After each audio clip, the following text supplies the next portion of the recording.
Ready. Ready, everybody? I'm ready. Yep. All right, we will go ahead and call the Becker City Council meeting of June 15th, 2021 to order. If you'll rise and join us for the pledge.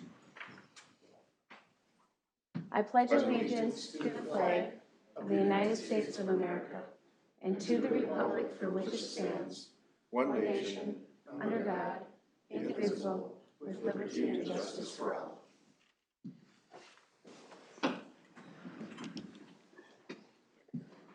All right, has council had an opportunity to review the meeting minutes from June 1st and June 8th? If so, I'll ask for a motion to approve as written.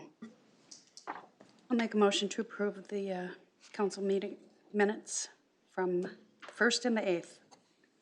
I'll second. Motion from Robin, second from Becky. Any other discussion? With none, those in favor can state aye. Aye. Aye. Opposed, carried. Changes to the agenda. We do have a change to the agenda to add the state capital budget request as item 10E. I'll second that. Motion from Robin, second from Mike to add capital budget request. Those in favor can state aye. Aye. Aye. Opposed, carried. All right, I'll ask for approval of the set agenda then. I'll make a motion to approve the set agenda. A second. Motion from Becky, second from Robin. Those in favor can state aye. Aye. Opposed, carried. Guests in open forum. So this evening, we have the Sherburne County Administrator, Bruce Meslet, to give us an update from the county. And I believe Mr. Dolan, Commissioner Dolan is also with us. So welcome. Moral support and a target for any ridicule. Actually, I promised him a Luplum beer afterwards. Oh, on your way back, I see. There we go. Dang. Well, I really appreciate the opportunity. It's been a crazy year, obviously, and it's nice to see people without masks on and see them in person, actually. So yesterday, in fact, the county commissioners gathered up in Malacca, and there were like 40 commissioners in a room for the first time in over a year, about a year and a half. So it's pretty amazing that people are starting to gather and get back together. Really, today was just to give just a general county update. I've been doing this, and also when the assessor's available, she usually comes with two, but I think she was here recently, so. And if not, Michelle will make sure she gets out as well. I'm obviously not gonna read all the slides. You can do that when you have insomnia, and just kind of highlight a couple of things and let you go on with real business here. So let's see if I do this right. Craig said page down, right? So just a couple things for highlights in terms of general activities. What wanted to emphasize here is that we had a lot of good local election stability. Obviously, 3 county commissioners got reelected, and that was good for us for just kind of keeping things going forward. But behind that, I would note that we did have a lot of election challenges that night. We were completely overwhelmed. We had 50% of ballots cast by absentee ballots. Very high number. Election day, we were 17,000 ballots behind in terms of scanning and counting them in, because you can only start the Wednesday before election day. And we had 1 scanning station, never thinking we'd have to have 2 plus all the staff. And then the Saturday before, the state system went down. So we really struggled to catch up. The result is on election night, we actually had 11,000 ballots that we still had to process. Normally it's a couple hundred. They're called UACAVAs, or basically overseas military ballots.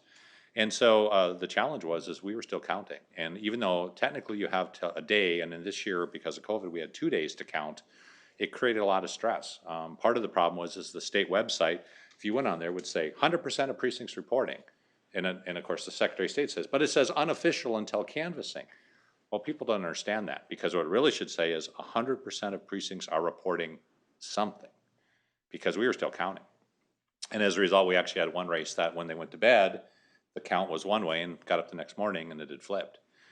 So it was pretty tough. The other challenge is because everything is done through the Secretary of State's website, we don't have staff there to communicate with candidates. We don't have public information officer to communicate with the media. And so we were finding that we were gearing up the next day to say, hey, we're still counting, and make sure it's done correctly. So there were a lot of challenges. Now, the good news is after that was done, we did 3 precincts, of course, for random audit. We had 3 precincts recounted for Senator Ralph's race. And ultimately, we just got through the Secretary of State's audit. Everything was fine, it worked out, but just from a staffing standpoint, we need to be better and be more prepared, because our belief is this is not going to go away. This is how we're going to see voting in Minnesota for a while. with a significant number of absentee ballots. So even today, the county board got an update from the auditor treasurer about being staffed and trained and ready next year. Good news is that we still are one of the higher growth areas in the state. The bad news is we're waiting for census data, like you all are too. So we were just told, in fact, a couple weeks ago, we have to use an estimate for 2020 because we don't even have census numbers yet. That's going to be a challenge for redistricting because we don't expect the state legislature is going to be successful when they get their numbers, which means that we wait for the court system, which means we just get a few weeks to process what will happen here for precincts and commissioner districts. So a lot of anxiety there. Looking a little bit at new home activity, COVID was an amazing year, but ironically, it didn't affect building permits. So you can see we had almost a record year, 455 new homes and over $1.1 million in revenues. Our planning and zoning department is fee-for-service based, so that's a nice thing to know that, that we didn't see the wheels fall off there. But cyclically, long-term, what we do notice also is that the housing market has been very tough on Sherburne County. So we've had ups and downs. And when you're really a two-legged stool, property taxes and then intergovernmental transfers, knowing how sensitive property taxes are and what can happen to the market, it makes for some worry for long-term fiscal planning. The other nice thing is we're adding new value, so that the tax base is getting larger, about $160 million last year, again during COVID. And we really haven't seen any changes in 21. It's still, really a banner year. The bad news is, on the flip side, is not only new construction, but existing home values and business values are going up. You can see last year it pushed over 8%. Here's our challenge. By state statute, the assessor will tell you we have to be between 95% or 90% and 105% of market value on our assessments. About this time of year, we like to be at about 100%. Why? Because as home values go up through the year, we get to the end of the year, we're still in the mid-90s then. We're already below 90% of market value. Why? Well, you've seen it. There's price wars on homes. They're going for above asking price. So the reality is we can all expect that we're going to see very significant increases in our home values next year. It's just a reality because by law we have to index to the market. So our assessor's kind of going, ooh, this is going to be a tough one because the communication is going to be, hey, your home went up, $25,000 in value. And, even if we don't do anything significant on the levy, it just looks like a big increase, of course. The other thing we keep an eye on, and this is pre-COVID, so it'll be interesting to see what happens post-COVID, is our commuting patterns. So on a typical day in 2019, we had 40,000 people leave the county, 15,500 come into the county, and 11,000 circulated within the county for jobs.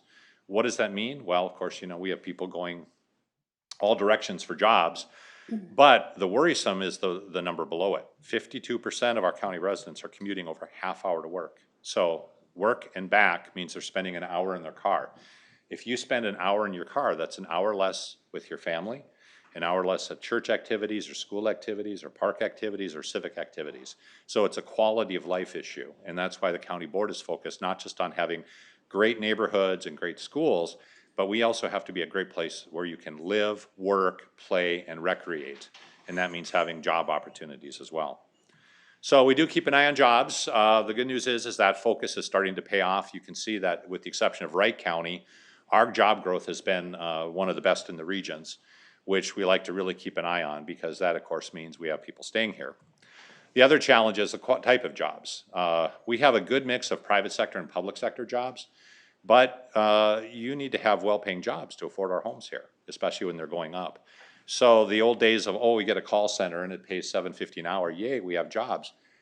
Yeah, that's okay, but try to afford even on $15 an hour, try to figure out how to afford a home around here. It's a challenge. So it's those good paying jobs and the stable jobs that also creates community stability. And we do work with DEED a lot to kind of index and see where we're at in terms of job creation and job growth. Turning to the county itself, like any organization, if you want to know what it's about, you follow the money. So on the left, you see the two-legged stool. That's our revenues. So half of our revenues come from levy, and you can see a big portion, about 35% or almost 40%, comes from intergovernmental transfers. So that's our county program aid, that's federal discretionary aid, things like that. Everything else, which includes fee-for-service activities, makes up that third leg. So the more that we look at this, the more we want to create balance and stability in revenues so that if we have a downturn, we don't get hit quite as bad as we have in the past. On the right is your expenditures, and there's a real simple story to this. Basically, we call it the three publics: public safety, public works, and public health. So you can almost say 25% for each of these. Public safety is, of course, the sheriff and the sheriff activities for law enforcement. Public works are roads and bridges. And public health are our health and social service programs. Everything else makes up that additional 25%. Looking at it a little differently, for every dollar we collect in taxes, we keep 40 cents or 39 cents. And again, if you look, you can see where we spend it. 13 cents on law enforcement and corrections, 8 cents on public works, 7.5 for health and human services, and then lump in the rest. This is the one I think that means more to folks. 2019 average home, $267,000. The county takes just shy of $100 a month. That's a lot of money. So every time Commissioner Dolan goes to a meeting, he has to justify why we're taking $100 out of your pocket. Why is it? Well, again, you can see $20 are for the roads and bridges we drive on. $18 goes to health and human services and youth activities. $32.50 goes for that lumped in area of law enforcement, corrections, and those other things. That's what we spend our money on. What's nice is it's easier when you talk like that people can understand what county government does, and hopefully at least understand it, and if not, totally buy into it.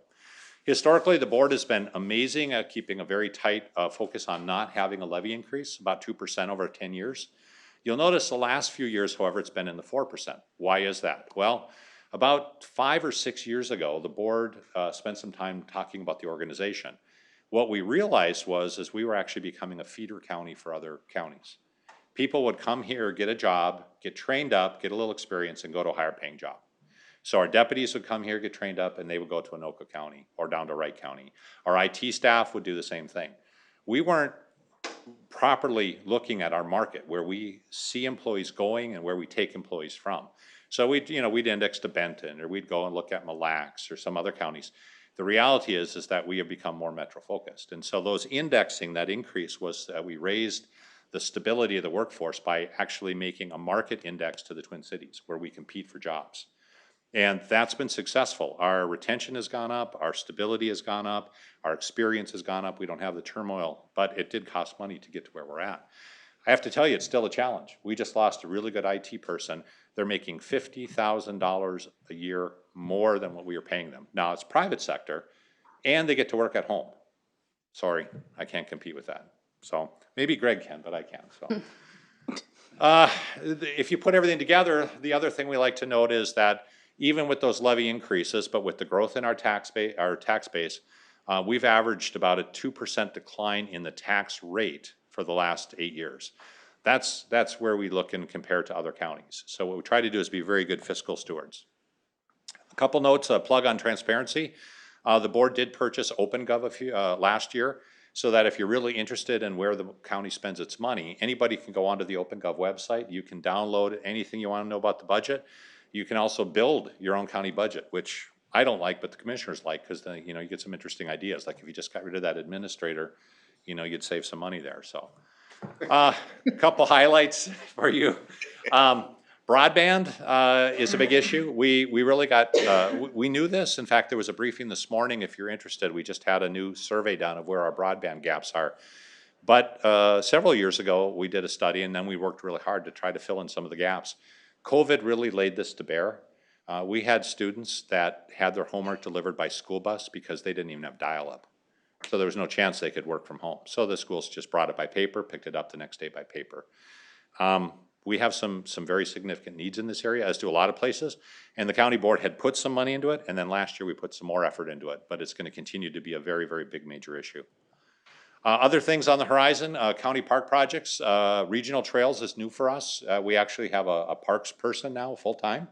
And in fact, we just had today a request, we'll see how the budget process goes, to add a second person to focus on trail and parks maintenance. That's new for us, it's really helped. But regional trails are really something new for us. We've always had the large open space parks. There's also discussion of a future regional park just west and north of here a little bit. That would be a major asset increase for the county, and we'll see where that conversation goes. Airport, we've been working with Stearns County as well as Benton County and the city of St. Cloud to convert what is a city airport, St. Cloud, into a truly regional independent authority that'll act like a business. If the feds approve it, probably early next year it'll be its own airport authority. And the whole goal there is They have a business plan, they gotta meet a budget, they need to actually, make enough money to support themselves. A lot of major transportation projects, of course, you know about several of them, including here in Becker. And then some discussions about river crossings and also economic development related to the river. I note that because this is the challenge we have. Anoka is leading an effort to look at a new bridge crossing east of us. St. Cloud is still discussing with the APO a crossing about near Haven. And we look at the challenges that we have with the crossing in particular around Monticello. So we've been working with this regional partnership planning group. Here's the reality. There's no way 3 bridges are gonna get built. There probably won't be 1 bridge built before I either retire or get fired. I mean, that's just the reality of how long it takes to plan these things. But if we don't have a seat at the table, we're not gonna have our voice heard about what's important, either Haven, Anoka, or in our own middle area. So that's a very, very significant focus. Also out of this came some economic development conversations with Wright County, where we have some natural partnerships, and I think you'll be hearing more about that in the future. A couple other things, COVID, we're downgrading large vaccination clinics. The reality is anybody can get a shot if they need to or want to. We're much more about targeted focus activity and support right now. But that was a major effort for the last 6 months for our public health folks. We were successful, obviously, with you in getting money for the Becker Business Park. We also got some planning money for Zimmerman. The story there is a simple one. When Elk River's done, the stoplight at County State Aid Highway 4 and 169 will be the only stoplight in 75 miles. So if you think it backs up now on a busy weekend, can you imagine what it's going to do when it's a thoroughfare through Elk River? So a lot of focus on that. We're starting to see some successes. Data we mentioned, and of course looking at some of the other things you have to deal with as well, infrastructure and things like that. Just a couple of notes, CARES Act. We were very successful, we felt, about managing the CARES Act program here. About 50% of the funds we received went out to other organizations. So you can see 130 grants to businesses, 20 some to nonprofits, and 10 grants to school districts. We also received some state funding. 100% of that went out to the same businesses and nonprofits for another 1.9 million. Here in the Becker area by zip code, about $1 million of that went to the area around here, including you can see the nonprofit and school support, state business relief, and then the CARES Act funding. Looking at the American Rescue Plan, Sherburne is allocated just shy of $19 million. We know you'll be getting your own direct allocation here soon, as well as the townships, and the schools are actually going to receive money through their ESSER formula. The board met this morning and discussed what they intend to use that funding for. We have 3.5 years versus 6 months. So a little more pace, a little more planning. But you can see we will focus on broadband, business and nonprofit relief where it's needed. Housing assistance is new. This is something that we didn't do under CARES, but it's becoming quite an interesting area, as well as a lot of interesting demands in community mental health, a lot related to COVID. Looking out also internally, we're seeing interesting service demands. Our county attorney came and told us that instead of 14 cases she had to try in a typical year, it's over 120. That's all because of court backlogs. We have children that were in short-term foster care, but because they have not heard their court cases, are now in long-term foster care. $5,000 a month, unbudgeted for every child that's in that situation. We have other folks who are in detention facilities for other needs, can't get a court date. It's costing us $15,000 a month for those individuals. That all adds up. That's all unbudgeted. Other COVID expenses we're looking at as well as including revenue loss and what we need to do to be sustainable for the next several years. One last pitch. Dan had started this program before COVID. We were trying to deal with a reality when it deals with that economic development. And that is, while it's a lot of fun to chase the big businesses, as Greg will tell you, or Marie's going to tell you, the best place to create new jobs, and statistically 75% of new jobs are created by existing businesses. It's by having them relocate and expand, grow and expand, fine tune, maybe find a different market. And so our entrepreneurial lab is really focused on that. And something the board discussed this morning is those businesses that get relief from the county probably need to spend a little time in the entrepreneurial lab because it's a positive, it helps them, and we've seen successes in actually helping businesses grow those same jobs that we want. I think that's kind of it for a summary. I hope that was all right. And if you have any questions or comments, we'd love to take them back, and Commissioner Dolan will also field them. I actually got a question for you. It puzzles me why we can't get a census count when the state knows that we maintained our representatives. So a count had to come in from someplace somehow. And why is it that nobody knows what the counts are? So what we were told by the federal folks is while they have the aggregated data by the state, they haven't done it by census tract yet. And there, that's kind of the block to block data. And so they haven't released the data set that makes up Minnesota. That's what the state needs and what we need to be able to create precincts and districts. So our weight is on the federal, and that's what the state's telling us too. I don't know what the hangup is. I will tell you that we are preparing for a very harrowing couple of months come about February and March of next year, where we're hoping the state will get their act together. Once they get the data, they have to create the congressional districts and then the Senate and the House districts. Then it gets dumped on us. We have a team, which is our GIS expert and the auditor treasurer, and then some admin staff like me. We have to quickly put together precincts and commissioner districts and work with you all to make sure the precincts work for you. It's gonna be crazy. So the commissioner districts changed too then? I wasn't aware of that. Yeah, yeah, and then we have triggers, which is if a commissioner district changes significantly by population or geography, then those commissioners have to run for reelection. So normally in this election cycle next year, we would have 2. Potentially all 5 could have to run for reelection. So it's it's once in 10 years, we do it and we go through it. I will share with you, from a non-attribution standpoint, one of the concerns that's being talked about in St. Paul. Because Minnesota is the only legislature in the US that has a split Republican-Democratic makeup, there is a potential, not only that it will end up in the court system, which is typically what happens, and then the courts have to create a panel to do redistricting, but there may be motivations to have the system literally crash, and here's the motivation. If the legislature / courts fail in time to do the redistricting at the state level, then all 8 congressional districts run statewide. Now, why does that matter? Well, think about it this way. Statewide? Statewide. If they cannot create congressional districts in time by federal law, every congressperson would have to run statewide. Why does that matter? Well, let's say you're in the House in Minnesota and you're in majority, so you might have a D by your name. And you think that there's going to be a high turnout of people in the Twin Cities. Then you think, well, maybe we can win all 8 congressional seats. Now, let's say you're in the Senate in the majority and you have an R by your name, and you think it's mid-year election, typically the president's party does not as well, so we don't want to get redistricting done because we could pick up all 8 congressional seats. So there may be a political motivation in St. Paul to not get this resolved in time because both parties might think that it's to their advantage. Think about the chaos that would create. By the way, for us, that means the commissioner districts stay the same until we figure it out. So it just means you kick off the 22 election to the 24 election. Isn't that exciting? Yeah. That's probably more than you wanted to know, so. No, it's interesting though. Yeah, yeah. Yeah, the games sometimes people play, especially in St. Paul, so. Outside of the Highway 1025 intersection, do you have any other road construction planned for this year? I do. I apologize I didn't bring it. If you're okay, I'll get the map from Andrew and send it out to you. He's got his 1-year CIP and then a 5-year CIP, so we can show you the projects in the area. Yeah, those would be great. Yeah, that would be wonderful. Published on a link on the website. Yeah. You know, it's access those. Yeah, Okay. but I'll send it separately so you can focus on it.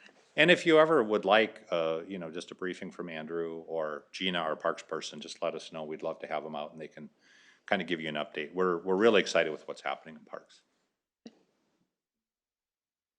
Well, any other questions, please feel free to call or email. I know a couple people know how to get a hold of me, so. But really appreciate your time and thank you for the opportunity to give you an update. Yes, thank you for coming this way. Thank you. All right, anyone else for guests in open forum? Yeah. Just state your name. It's Pete Wiseman, resident here in my lovely town of Becker. Wanted to just touch base on this proposed ATV ordinance that's on the books. Amazingly, first I've ever heard of it, and I like to think I have my ears down to the railroad tracks pretty close, stuff going on, but I was amazed when I read it in the paper last week, so. And I'm sure my opinion's probably not going to change a whole lot here, but, without even seeing fully what you guys have proposed as far as rules go, I can tell you that on day one of this thing, Becker becomes less peaceful and more dangerous. Because that's what happens when you put unlicensed vehicles, unlicensed drivers on city and residential streets. Legal cars and trucks have mufflers on them. What you're proposing with this enforcement is just gonna be a nightmare. And I can promise you, I've talked to a couple of the local law enforcement people in town, they're not huge fans of this. City ordinances, in my opinion, are supposed to make communities safer. They're supposed to make it more peaceful in town, it's supposed to keep people safe. And no matter what rules that we put in place for this ATV thing, it's gonna get broke and bent on day one. It's just how it's gonna be. I've seen it. The rules, I don't understand why we have this need to turn this town into a seasonal resort. It's not. It's Becker. We got a post office, got Dollar General, internet. It's fantastic. It's not up north. I only have 3 minutes. I know that, so I'll keep this close. But I just wanted to do the top 5 issues that we're going to have with this, just off the top of my head. Noise. Four-wheelers and ATVs are loud, and they're going to sound terrible driving down these streets and residential streets. That's just how it is. They're loud, and it's repeatedly that this is going to happen. So please keep that in mind. In your mind, it sounds great, but the reality is something far different. Accidents. Day one, you're gonna have unlicensed kids, kids with passengers, kids with no helmets, adults with kids and no helmets, adults with toddlers as passengers, all driving up and down the roads and yards and on private property. I work in Big Lake. I see it every single day. It's a reality, and it will happen here, I promise you. Road safety. There is never going to be a drive to point A to point B and back to point A with this thing. I know that's probably on the paper, but the reality is 80% of this is all gonna be joyriding. And that's, anyone that believes otherwise is just flat out delusional. These are non-street legal vehicles. They'll be on the roads with legal cars and drivers. Again, many with no blinkers, seatbelts, mirrors, other safety features. Unlicensed drivers, there's just no denying this. And I think I live by one of the most dangerous places in town, over by the BAC on Morning Dove Drive. I've got cars whipping through there at 40 miles an hour. Kids going there, driving through, whipping shitties in there, making it's like a dirt track. Add ATVs to that, it's gonna be a dust bowl, community hazard. I'm telling you, on day one that starts, because that'll be a target over there. Front and overall yard street parking. I mean, you're gonna see these things parked all over front yards, all over the place. It'll happen, I promise you. And we already have an ordinance in place to protect that. This is just gonna make it worse, I promise you. And finally, most importantly, enforcement. I mean, there's just no way to enforce and babysit something like this. And it's going to get exposed on day one. It's going to. The Citizens on Patrol plan does not work here in this city. I just wish that if we don't have a budget to truly enforce this stuff, let's just table it.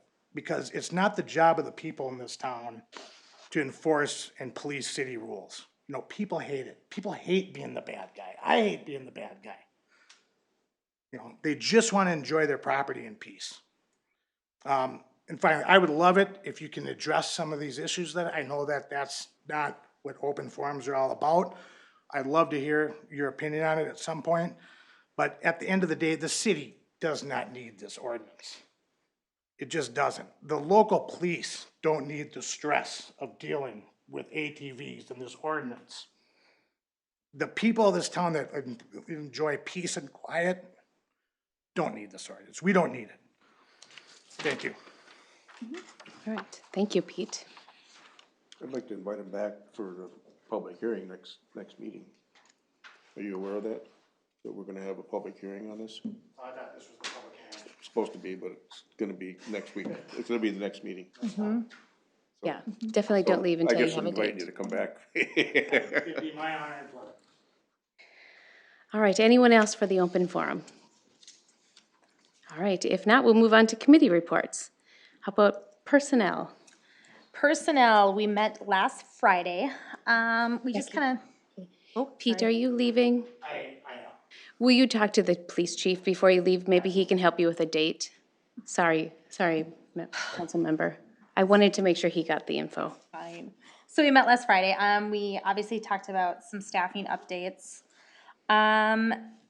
We have a lot of them, and there has been a lot of applicants, which has been actually kind of cool to see that many come in.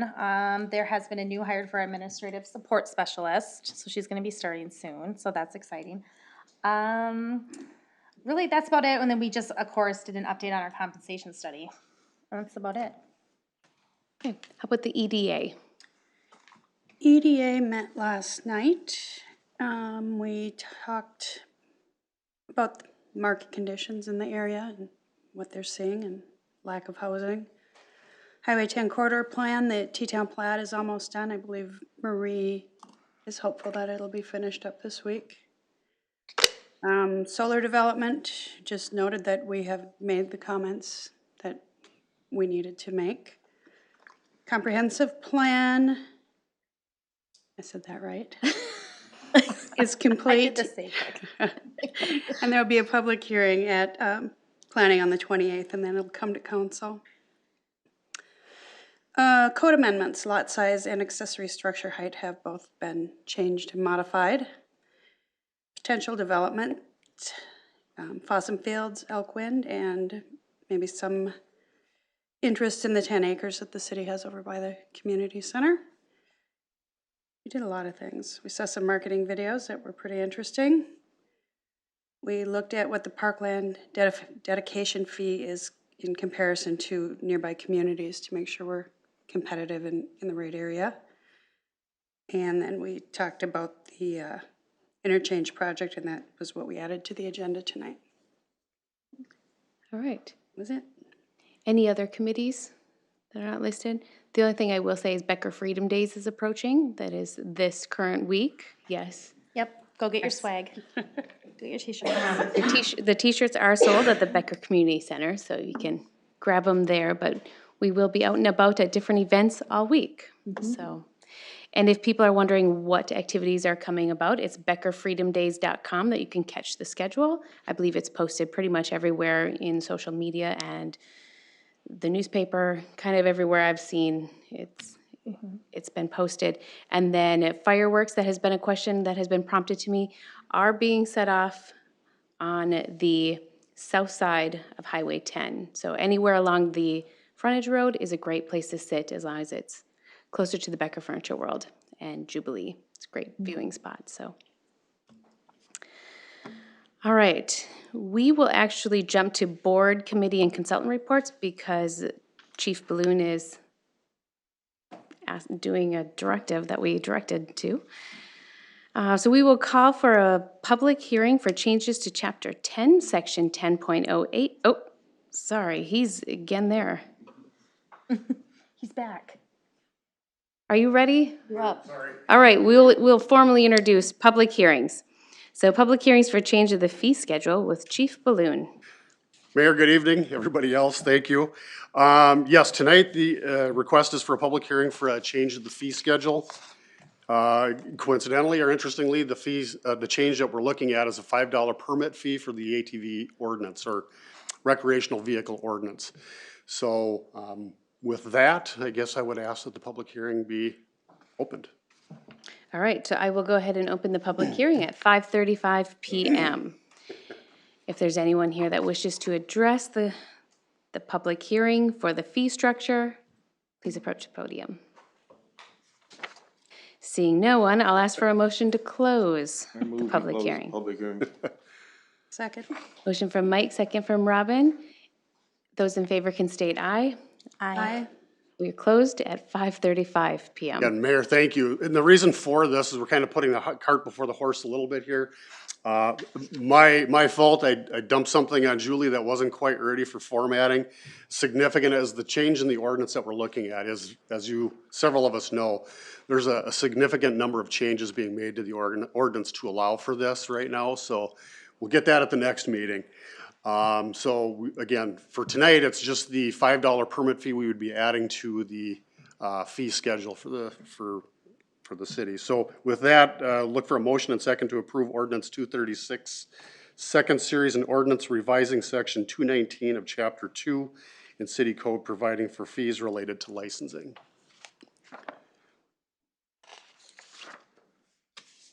I'll make a motion to approve ordinance 236, second series regarding fees for licensing. It's a long one. I'll second. Motion from Robin, second from Becky. Any other discussion? With none, those in favor can state aye. Aye. Opposed? Carried. And then we'll need a motion and a second to publish the series summary. I'll make that motion. I'll second. Motion from Robin, second from Becky. Those in favor can state aye. Aye. Opposed? Carried. Thank you. Moving on to board, committee, and consultant reports. Call for a public hearing for changes to Chapter 10, Section 10.08, Chief Balloon. Thank you, Mayor. Under the same topic, as we've kind of worked through this, to allow us the enforcement piece, part of the enforcement piece, I should say, is in addition to our city code of Chapter 10, or Section 10.08, Chapter 10, which allows for the inclusion of certain administrative fines in the schedule that we have listed within that chapter. More specific are equipment violations, use of a vehicle in a city park, operating without a permit. So we've attached specific fine amounts to those as well. But of course, prior to doing that, we would need a public hearing to address that or discuss that. So the request tonight is to request for a public hearing to be held Tuesday, July 6th at the next council meeting on or about 5 p.m. I'll make that motion. Second. Motion from Mike, second from Robin. Any discussion? None? Those in favor can state aye. Aye. Opposed? Carried. Very good. Thank you. Thank you. Moving on to the Coronavirus Local Fiscal Recovery Funds with Miss Franz. Ooh, that was fun to say. Miss Franz, welcome to the podium. Thank you very much, Mayor and Council. As you can see in the request for council action, the Congress has adopted the American Rescue Plan Act in March, and we have been waiting for some direction from Treasury and from the state of Minnesota on what that program looks like and what the administrative process is to obtain those funds and the requirements for spending them. So this is really to get that in front of you so that we can apply for the funds and take the appropriate steps to acknowledge that we intend to spend them appropriately. The final amount is not finally determined yet. It's based on a formula which relates back to the census count. So the Treasury Department is putting together the actual count they want to use based on a 2019 estimate. So we're waiting for some final numbers from Treasury as well as a final per capita allotment of those funds. It will be somewhere between $100 and $105 per capita. So we're expecting approximately $500,000 of funding that will be distributed to Becker through the state of Minnesota. Because our population is less than 50,000, we will go through the state to receive that allotment of funds. So what I'm looking for today is really a motion and second to approve Resolution 2151, which allows us to apply for the funding and agrees that we will spend it according to Treasury guidance.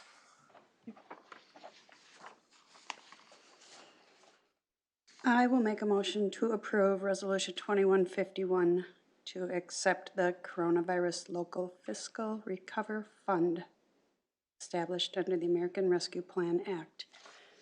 That's a lot. That is a lot. I'll second. Motion from Robin, second from Becky. Any discussion?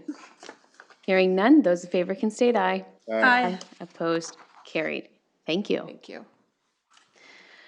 All right, administrator and staff reports with Mr. Listen. We first up, call for a public hearing for certification of snow removal charges. Yes. Good evening, Mayor and Council. So the first item I have for you guys tonight is the RCA for the certification of snow removal charges. So each winter, we give residents 24 hours after a snow event to clear their sidewalks. If that does not happen, city staff go around and do that for those residents at a cost to them as defined in our fee schedule. This year to date, there were 39 of those events that were not paid for. It's pretty close to what we've had. 2019, we had 44, 2020, we had 89, so kind of right in the ballpark of what we see each year. So tonight I have before you asking for a motion and a second to call for a public hearing on Tuesday, July 6th at approximately 5 p.m. to consider the assessment of those unpaid snow removal charges. And I'll take any questions if you have any. I'll make a motion to call for a public hearing on Tuesday the 6th at approximately 5 p.m. to consider the assessment of unpaid snow removal charges. Second. Motion from Becky, second from Robin. Any discussion? None. Those in favor can state aye. Aye. Opposed? Carried. Thank you. All right, wastewater treatment facility, waste receiving station bid awardment. Mr. Listen. Thank you. So I have a RCA and Resolution 2150 tonight for the council. This would be to award the waste receiving station project. The bid did close yesterday and bids were opened. There were 6 total bids for that project. They ranged in price from $247,370 up to $386,300. The engineer's estimate for the project was $300,000. So we had some on both sides of their estimates, so we were happy to see that they kind of right in the ballpark. Staff's recommendation at this time is to award the project to Pember Companies Incorporated, as they were the low certified bid. And I did include in the packet information from Stan Tech, so you can see their bid tabulation in their memo there, so you can kind of see what all the bids were. And then they also included their notice of award. So we did have money in our CAPs for both the domestic and industrial wastewater CAPs for this, $350,000 total for that. So we did come in under that amount. So tonight I would ask the council for a motion and a second to approve Resolution 2150, resolution awarding a contract for the waste receiving station project to Pember Companies Incorporated. And I can take questions if there are any. This is that dump station that we were talking about, right? Correct, yep. I'll make a motion we approve resolution 2150, construction of the station at the wastewater treatment facility. Second. Motion from Mike, second from Robin. Any other discussion? And what was the name of the contractor again? Pember Incorporated. Pember Companies Incorporated, sorry. Good. All right. Those in favor can state aye. Aye. Aye. Opposed? Carried. Thank you. Okay, how about a change order number 2 for the 2019 business park expansion? All right, we have an RCA here tonight. So one remaining item that we had when we did our business park expansion, lift station number 18, part of the specifications where we included a flow meter. It's a tool that just sees, what flows are coming out of that wet well. Helps us to assess pump performance, how much overflow, total flow is coming to that station. So it's a nice tool to have. We did have a flow meter that was installed. They can never get it to work. So there was work with the subcontractors and things. In the end, it was determined that the pipe following has to stay. So the meter has to be full at all times in order for the meter to read the flow. And so it was determined that the pipe wasn't staying full and therefore the meter would not work. So we sat down and talked with SEH, our engineers that designed the project, asked them to come up with some possible solutions to the project and then give us an idea of what the cost would be. So we could weigh, is this something that we want to fix right now, or is the cost too prohibitive? For example, if you'd have to excavate the whole structure where it is and change piping, and that might become more than we want to do at this time. But at the same time, we don't want that equipment just to necessarily rot in place. So we want to see if there was a possible solution. SEH did come up with a design that they feel will fix this problem. I included their drawing in your packet so you can kind of see. So essentially, instead of a straight pipe out, we added a couple elbows, and that should keep the pipe full so that the meter will work. In our discussions with SEH, I did ask them,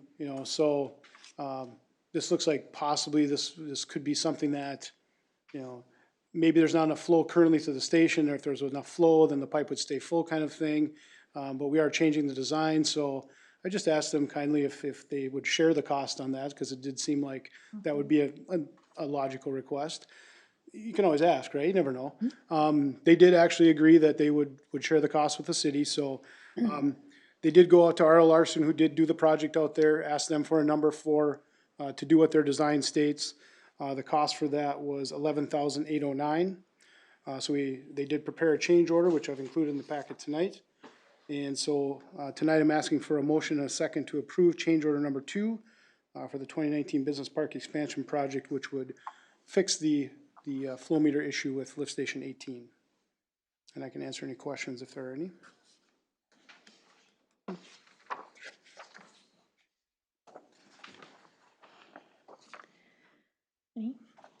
Is it a percentage that they're gonna absorb, or? I asked them to share the cost, so I'm going for half. And that's half of the 11. Half of the 1108. You Yep, share 809. half 50-50, okay.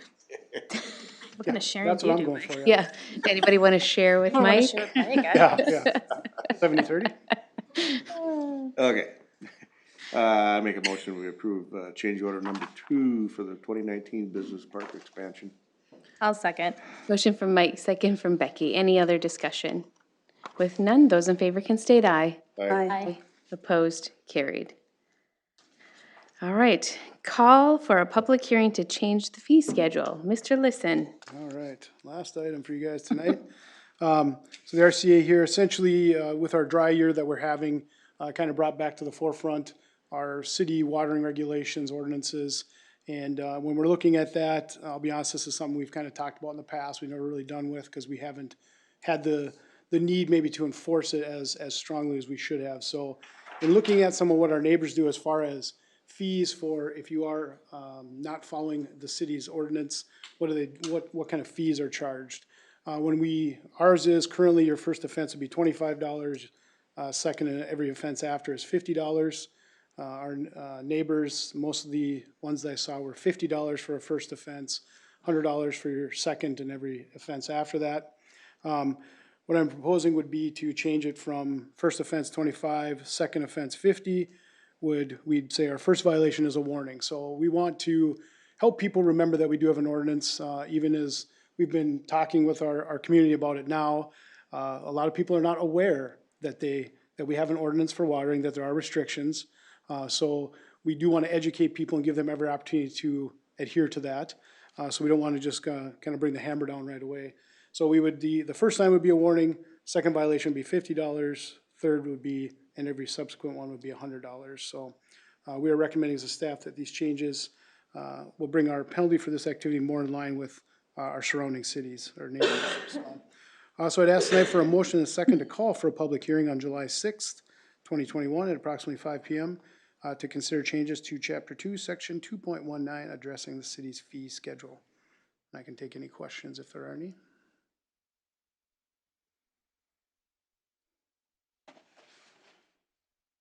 I'll make a motion to call for a public hearing on July 6th.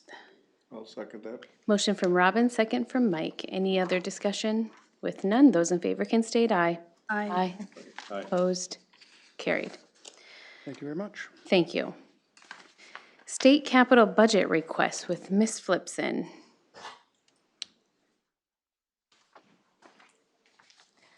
Thank you, Mayor and Council. So this past year in 2021, we have been down at the legislature looking for additional funding for some of the infrastructure in the area, specifically for transportation. So this is where the discussion on Highway 25, Highway 10, County Road 8, and County Road 52 have came into play. And as you recall, a couple years ago, we also did a transportation study that identified that intersection as one of the areas that could be improved in the future. With the regular session having ended and then going into special session, MMB, or the Minnesota Budget Office, has opened up basically an online portal for local governments to submit these bonding requests through this portal. There is a technical piece of needing a resolution passed for this bonding request to continue to move forward. So that's the technical piece that I have in front of you tonight, which is Resolution 2152. So this is a letter of support basically for that project, and it also authorizes staff to submit it through that formal state process then for the next bonding cycle for the state. If there's any questions, I'm happy to answer. Otherwise, a motion and second for Resolution 2152 would be appreciated. I'll make a motion to approve Resolution 2152. I'll second that. Motion from Robin, second from Mike. Any other discussion? If none, those in favor can state aye. Aye. Opposed? Carried. Thank Thank you. you. Consent agenda, Mr. Przinski. Mayor and City Council, thank you so much. Consent agenda for June 15th, 2021 has been revised, so please take note. Item number 1, hiring and termination reports for administration, public services, and community center, as well as Pebble Creek, and that is one of the revisions. Item number 2, donation acceptance, and this is a monetary donation from the Becker Lions Club for Snuffy's Landing. Item number 3 is 2021 liquor license renewals. Hopefully you had a chance to look at the RCA, no issues identified for any of those requesters. Item number 4, declaring property surplus and ordering its disposal. Those are actually 2 squad cars that are ready to be put up for auction, which should be pretty good timing. That used car market is pretty strong at the moment. Item number 5 is a noise exemption permit application for the Becker Lions Club. And then item number 6 is partial pay request number 10. And that is also a final pay request for R.L. Larson. It's officially called 2019 Business Park Expansion. Remember, we did some expansion to the business park, including Energy Drive. Remember that contract amount for the construction, $5.8 million. This final pay request in the amount of $126,025, which means we brought this project in about $250,000 below the estimated. So thank you to all of our staff and engineering for managing that budget well. And Becky, as you are wondering, does this include the change order that Chris just referred to? It does. So we are good to go with that project. Questions I can certainly try to answer. Otherwise, a motion to adopt the consent agenda for June 15th would be appreciated. I make a motion, we approve the consent agenda as presented. I'll second. Motion from Mike, second from Becky. Any other discussion? Hearing none, those in favor can state aye. Aye. Opposed? Carried. Thank you. Payment of the bills. Make a motion to pay the bills. I'll second. Motion from Robin, second from Becky. Any other discussion? None, those in favor can state aye. Aye. Opposed? Carried. Does council have anything else for the betterment of Becker? If not, I'll ask for a motion to adjourn. I move we adjourn. I'll second. Oof, you had me scared for a second. Motion from Mike, second from Becky to adjourn. Those in favor can state aye. Aye. Aye. We are adjourned at 5:54 p.m.